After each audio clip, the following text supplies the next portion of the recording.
Hi and welcome to another square pixel photography video. Today I will be running you through how to process a RAW file from Lightroom in DxO PureRAW 3. The process is a little different than you might be used to if you normally send an image to Photoshop or other pixel editor. If you're interested in finding out more about why you might want to use DxO PureRAW instead of just using Lightroom, please check out the articles on the Square Pixel Photography website. I will run through the process twice. The first time I will take a detailed look at the settings in PureRAW 3 and what they all do. Most of these you will only need to set up once, so we'll take our time. The second run will be much quicker and will show how you will run through an image or batch of images after you've done the initial setup. Let's get into it. Here we are in the Lightroom Library module. Here you will choose the photo or photos you want to process through PureRAW. You can choose to do a single image at a time, or select a batch of images to run through at the same time.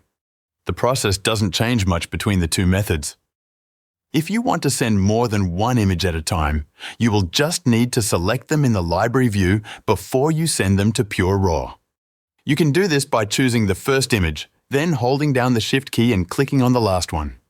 This will select the first image, the last image, and all those in between. If you want to choose a random selection of images, you can just click on each image you need while holding down the Command key on a Mac or the Control key on a PC. For this demo, I'll just be choosing a single image. Now that our images are selected, we can send them over to PureRAW. To do this, we can't just right-click on the image and use Edit In as you might do if you're sending the photo over to Photoshop. Instead, click on the File menu. Then plug in Extras, followed by Process with DxO PureRAW 3. This will make sure the RAW files are sent across correctly. If this is the first time you're processing files from the current camera and lens combo, you will be prompted to download the Image Optics module. You will only need to do this once for each camera lens combination. Now you will be presented with the PureRAW interface. From here, you will set up how you want to process your images. As I mentioned before, most of these settings you won't need to change between editing sessions.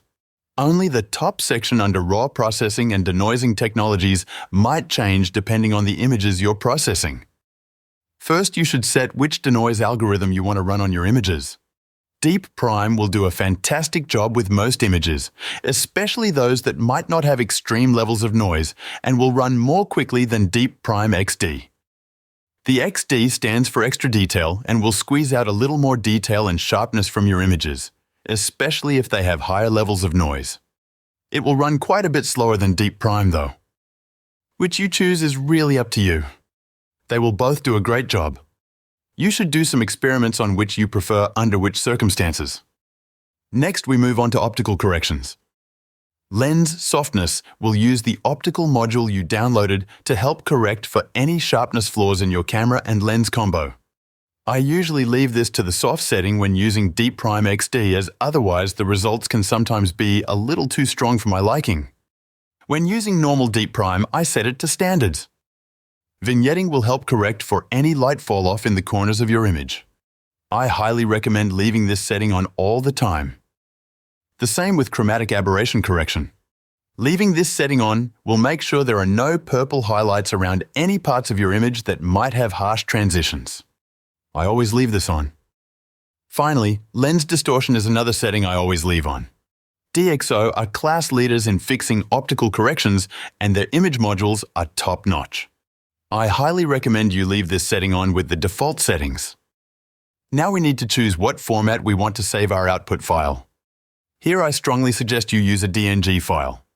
The reasons are a little out of scope for this video, but this will basically send a RAW file back to Lightroom with the denoise and optical corrections applied and will allow you to edit the rest of the tones and colors within Lightroom.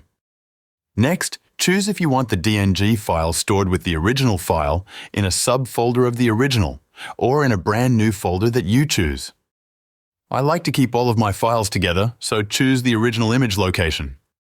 If you want to change the name of the new file, you can do that here also. I just keep these settings as default.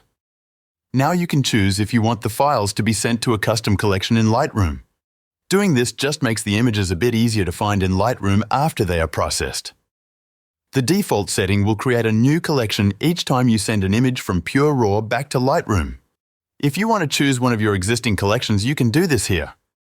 Finally, you can choose where the files get sent once they are processed. Since we're working from Lightroom here, you should choose Adobe Lightroom Classic. This will make sure they get imported into Lightroom and will show up in Lightroom for further editing. You don't need to tick the Export with Original RAW Files option, as the original RAW files are already in Lightroom. Now it's just a matter of clicking on the Start Processing button. You will be able to see the progress and the estimated time remaining. How long this takes will depend on a few things. First, the more images you are processing at once, the longer it will take. Second, your choice of settings will also impact the length of time it takes to process the images. Deep Prime XD will probably take 1.5 to 2 times longer than standard Deep Prime. Third, your computer hardware will have a big impact of processing times. PureRAW makes use of your GPU and AI processing cores.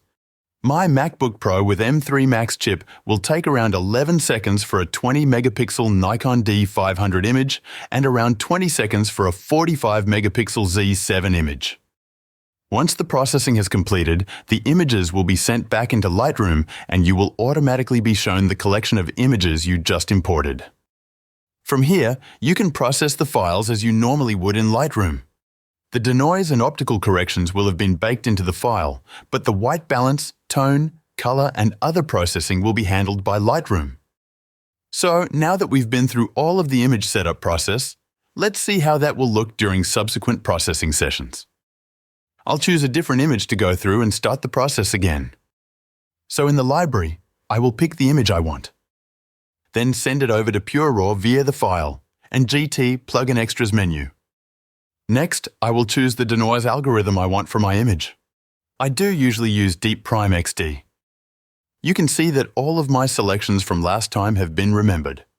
I'll leave them all alone as I don't usually change them between images. Now I will hit the Start Processing button and wait for them to be sent back to Lightroom.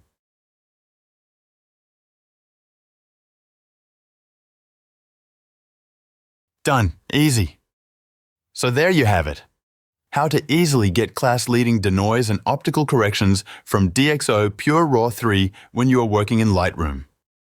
I know that Lightroom now has its own advanced noise reduction technology built in. I will do another video on how to use that shortly, but I do prefer the results I get from DxO for most of my images, so for the time being at least, this is how I will do it. That's it, everyone. May all of your photos be sharp and your composition perfect. See you in the next video.